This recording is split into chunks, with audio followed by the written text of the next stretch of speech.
El sistema informativo de Canal 1 presenta CMI Última Emisión. Presidente Donald Trump oficializó su candidatura. Buscará la reelección en 2020.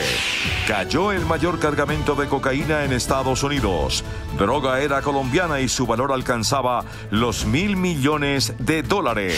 ¿Regresará el glifosato? Presidente Duque dice que fumigaciones aéreas volverán en el segundo semestre. Masacre en la frontera. Investigan supuesto enfrentamiento entre rastrojos y ELN.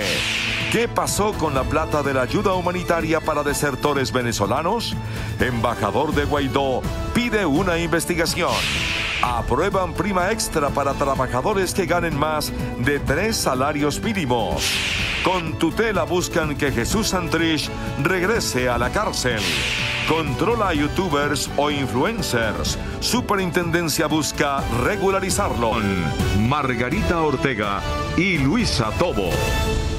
Buenas noches, bienvenidos a CMI Última Emisión. Ante miles de seguidores, el presidente de Estados Unidos, Donald Trump, lanzó oficialmente su campaña por la reelección con la promesa de mantener la grandeza de Estados Unidos. El presidente candidato lanzó duras críticas contra los demócratas, a los que tildó de izquierdistas radicales que buscan votos en la migración ilegal. And that is why tonight I stand before you to officially launch my campaign for a second term as President of the United States. El mandatario relanzó su famoso eslogan de campaña "Hacer América grande de nuevo", para seguir así manteniendo su grandeza. We're going to keep making America great again, and then we will indeed keep America great. We will keep it so great. Better than ever before. También advirtió que los demócratas solo buscan el poder a toda costa, sin importar que sean los inmigrantes ilegales quienes los elijan. They would strip Americans of their constitutional rights while flooding the country with illegal immigrants in the hopes it will expand their political base and they'll get votes someplace down the future. En cuanto a la construcción del muro en la frontera con México, Trump aseguró que avanza pese a la obstrucción demócrata. El magnate presentó su candidatura tras la publicación de encuestas que lo ubican por debajo de varios demócratas, entre ellos su principal rival, el ex vicepresidente demócrata Joe Biden. En un gran operativo en el puerto de Filadelfia se logró la incautación de cocaína más grande en Estados Unidos. 16 toneladas de cocaína fueron decomisadas. Como una de las mayores incautaciones de droga, fue calificado el operativo antinarcóticos en el puerto de Filadelfia, en donde fueron decomisadas 16,5 toneladas de cocaína, camufladas en 7 contenedores. Según las autoridades, el cargamento calculado en $1.000 millones se transportaba en un barco que había partido de Chile, pasó por Panamá y Bahamas y tenía como destino puertos de Francia y los Países Bajos. Los miembros de la tripulación fueron arrestados y enfrentan cargos federales. Se trata del más reciente operativo contra el tráfico de estupefacientes y obedece a la estrategia de combate contra este delito en el hemisferio. El gobierno nacional anunció el regreso de las fumigaciones aéreas con glifosato para enfrentar el crecimiento de los cultivos de coca. La Corte Constitucional recordó que existen 6 condiciones previas para el uso del químico. Desde Londres, el presidente Iván Duque anunció el inminente regreso de las fumigaciones aéreas con glifosato. Pero esa herramienta se requiere toda vez que hay lugares del territorio que son de difícil acceso y donde muchos de los erradicadores están expuestos a minas antipersonales o a francotiradores. El ministro de Defensa explicó que presentará un protocolo al Consejo Nacional de Estupefacientes para que autorice el uso del químico. Nosotros estimamos entre 12 y 16 semanas para arrancar en firme la aspersión aérea. La presidenta de la Corte Constitucional recordó que existe una sentencia de 2017 que fijó 6 condiciones para permitir el uso del glifosato en fumigaciones aéreas. El tema de la salud, el tema del orden público, hay muchos elementos de juicio que la Corte debe ponderar. Entre los requisitos previos al uso del químico está la consulta previa con las comunidades indígenas, presentar una investigación científica que demuestre que el glifosato no causa daño a la salud. Las pruebas deben ser presentadas a la Corte Constitucional. Debe haber una regulación creada por entidades diferentes a las que van a fumigar, hacer monitoreo continuo de los efectos e incluir a las entidades de salud en el análisis de la información. El gobierno le pidió a la Corte recientemente flexibilidad flexibilizar esas condiciones. Están fijadas en la sentencia de sala de revisión que hemos conversado. La sala plena va a asumir el conocimiento del asunto. La sentencia es el resultado de una acción legal interpuesta por campesinos de Novita, Chocó. Masacre en la frontera. En hechos que son materia de investigación, 2 grupos armados se enfrentaron en Boca de Grita, estado Táchira. 12 personas murieron.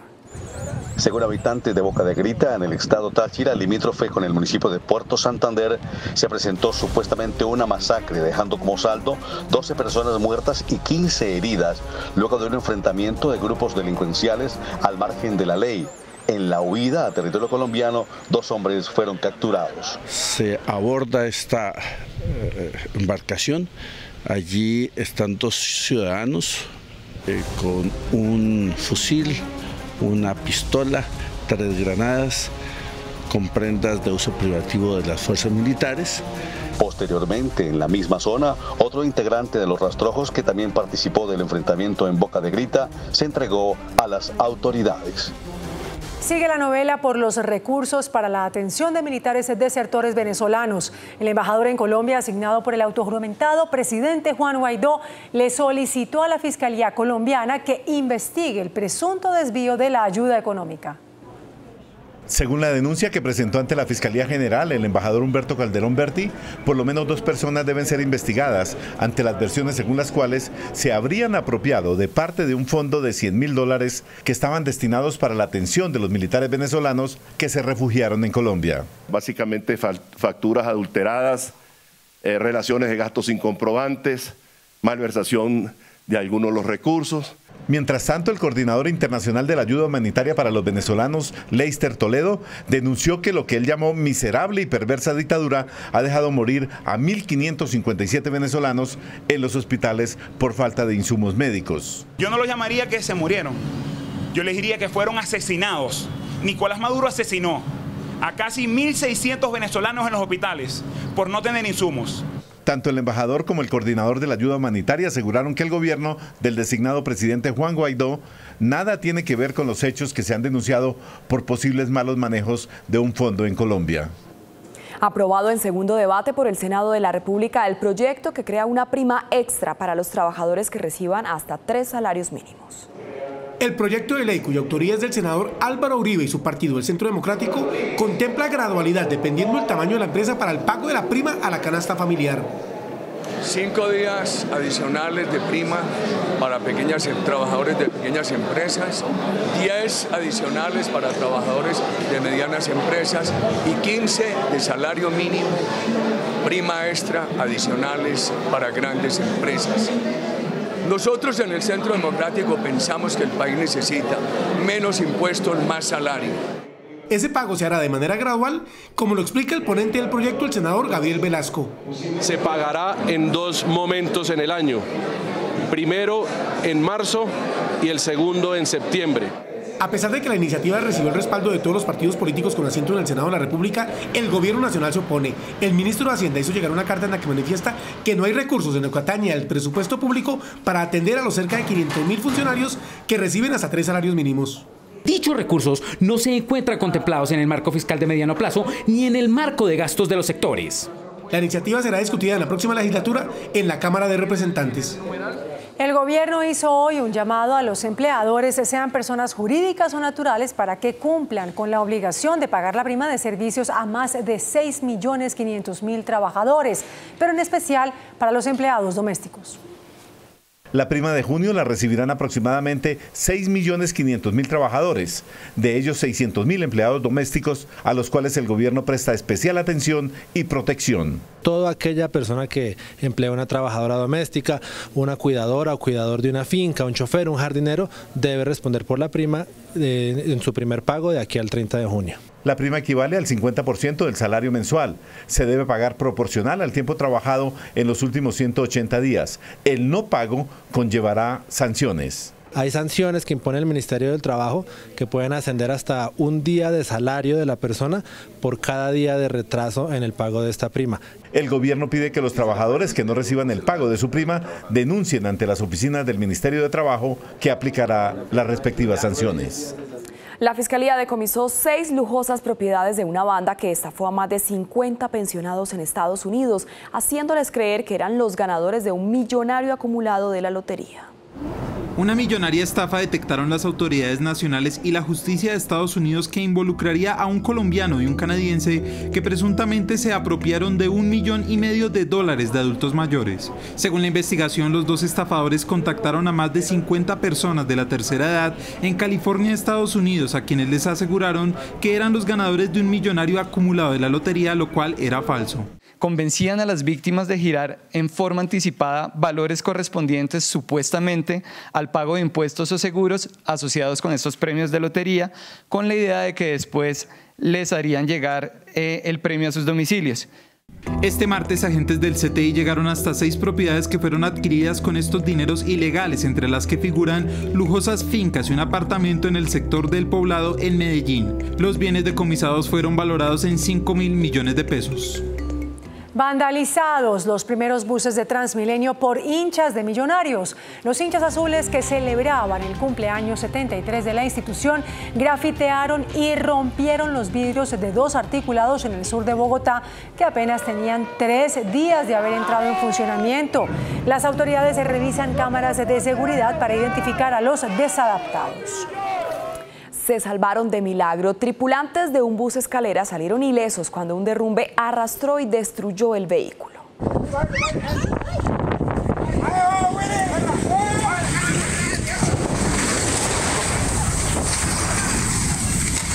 De milagro se salvaron los ocupantes de este bus escalera que se movilizaba en la vía entre Remolinos, Corregimiento El Danubio en Caquetá y Garzón Huila. El bus escalera transportaba a 3 ocupantes y una carga de lulo, pero al llegar a este punto quedó bloqueado. Con el fin de continuar la marcha, el conductor decidió bajar a los pasajeros y quitar el lodo con una pala. Pero en un instante, un deslizamiento los sorprendió a todos. En segundos, arrastró el carro y lo partió en 2. En esta zona rural, en límites del Caquetá y Huila, los habitantes de 15 veredas están incomunicados hace varios días. ¡Ay, Señor Jesús! ¡Ay, Dios mío! A medida que pasan las horas se agrava la vía al llano. Ya se cumplen 35 días de cierre y en el kilómetro 58 continúan los desprendimientos de tierra. En el kilómetro 58 y en el 64 de la vía que comunica Bogotá con la capital del Meta y con gran parte del país siguen presentándose deslizamientos constantes de rocas y lodo ante las intermitentes lluvias. El alcalde de Guayabetal, Cundinamarca, el cual es uno de los municipios más afectados por la situación, afirmó que mañana se habilitará un banco de ayudas humanitarias. Invitar a los colombianos a la solidaridad, vamos a implementar oficialmente el Banco de Alimentos para evitar el desabastecimiento. La Defensa Civil ha instalado algunos albergues temporales con el fin de tener un espacio ante una eventual evacuación. Están dispuestos el puesto de Primavera y el puesto de San Roque Alto. Por su parte, los habitantes de las veredas cercanas a los derrumbes tienen una única opción de desplazamiento y es por esta peligrosa trocha.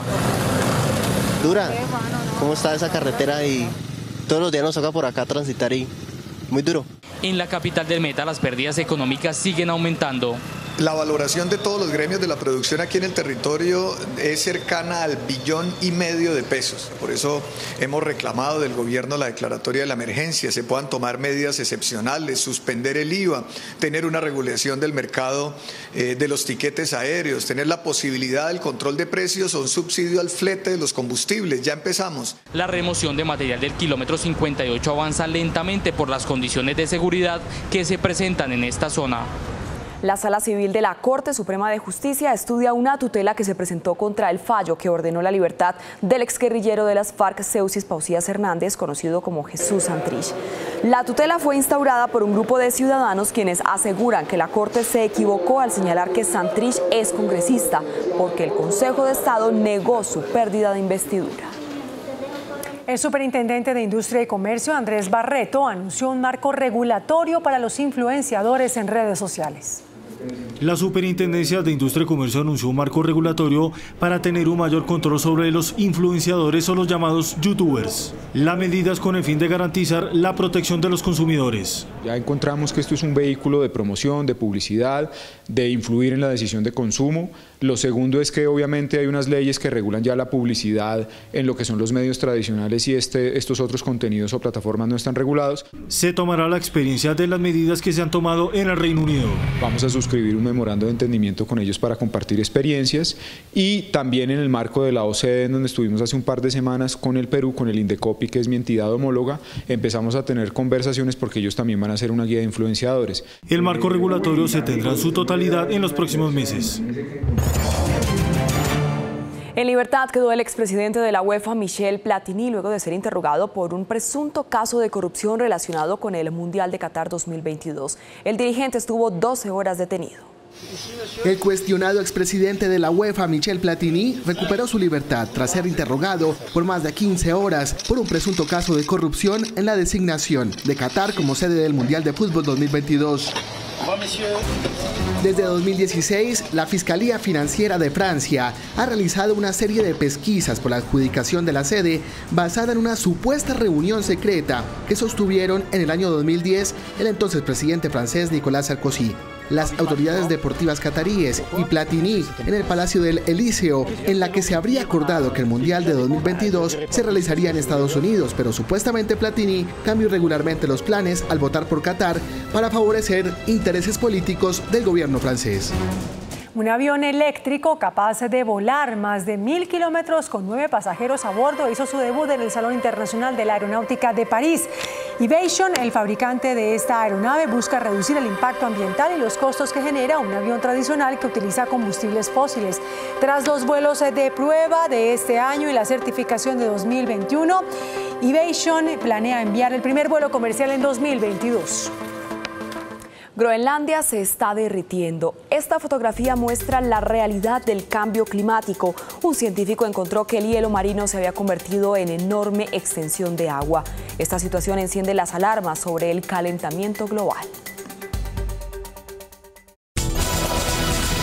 Hola, buenas noches. El técnico de Colombia, Carlos Queiroz, admitió que mañana podrá haber cambios en la nómina que enfrentará Qatar. Desde Sao Paulo y con todos los detalles está el enviado especial Alexis Rodríguez. Buenas noches, Alexis, adelante.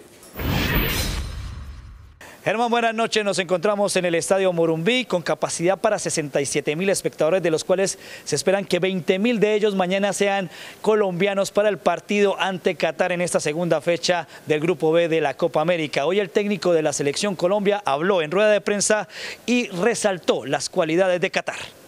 A diferencia que en el estadio de Salvador previo al partido ante Argentina, esta vez la Selección Colombia sí hizo reconocimiento de campo al estadio Morumbí. Un equipo que es muy dinámico, tiene jugadores muy habilidosos, muy rápidos, se asocian muy bien y saben jugar a la contra, ¿no? Es un equipo que hay que respetar. Los resultados lo muestran. Después del partido de entrenamiento con nosotros dentro de Copa de Asia, han ganado todos los partidos, hacen goles, muchos goles, y el partido contra Paraguay y Brasil muestra que el fútbol no son nombres. El entrenador tricolor también dejó claro que la molestia que tenía Barrios está totalmente superada, pero dejó la sensación que podría variar el once inicial. Tomando en consideración que son partidos a cada 4 días y hay muchos partidos para jugar y hay que manejar bien los tiempos de los jugadores, pero queremos mantener la identidad del equipo y no podemos hacer muchos cambios. El rival de mañana de la Selección Colombia es Qatar. Hoy también estuvo aquí en reconocimiento de campo en el Estadio Morumbí. ¿Cómo le ha ido al equipo catarí ante los sudamericanos? Veamos esta nota. Los últimos 3 enfrentamientos de la selección de Qatar contra equipos sudamericanos arrojó el siguiente resultado: una victoria ante Ecuador por 4-3 en un amistoso, un empate 2-2 ante Paraguay en esta Copa América y una derrota con Brasil por 2-0 en otro amistoso. Así que el entrenador del campeón asiático, Félix Sánchez, sabe a qué se enfrenta mañana contra Colombia. Sabemos de su talento, sabemos de sus individualidades. Hemos analizado, como hace todo el mundo, hemos visto por dónde pueden hacer más daño, qué jugadores son referencia para ellos, pues lo que vamos a intentar es minimizar pues que estos puntos fuertes que tienen, que son muchos, pues que mañana no puedan aprovechar, sacarles provecho. Germán, la selección Colombia dio a conocer hoy que Johan Carbonero, ese juvenil de la selección sub-20 que estuvo en el Mundial de Polonia, va a venir a apoyar al equipo en los entrenamientos. Recordemos que Luis Muriel salió golpeado del partido ante Argentina. Cuando regresemos a CMI Última Emisión, inversionistas en el campo quedarán libres de impuestos por 10 años. Ya volvemos.